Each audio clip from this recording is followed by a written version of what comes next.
Hi, my name is Mia Charity, and I'm president of the Close Up Foundation.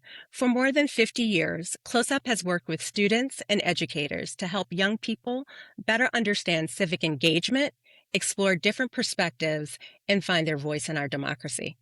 Hi, my name is Deborah Wilson, and I am the president of the National Association of Independent Schools. NEIS represents independent schools across the country and works with school leaders to help them navigate the opportunities and challenges shaping education and society today.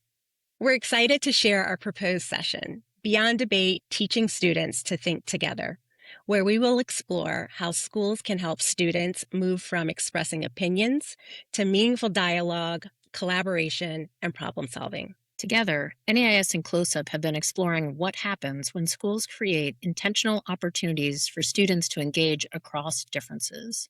Through deliberative dialogue, students learn how to listen with curiosity, consider perspectives beyond their own, and work together to address complex questions. At Close Up, we believe that the skills for meaningful civil discourse need to be taught and practiced. When students have the opportunity to participate in structured conversations, they build confidence engaging with different perspectives, become more empathetic listeners, and develop the habits of thoughtful citizenship.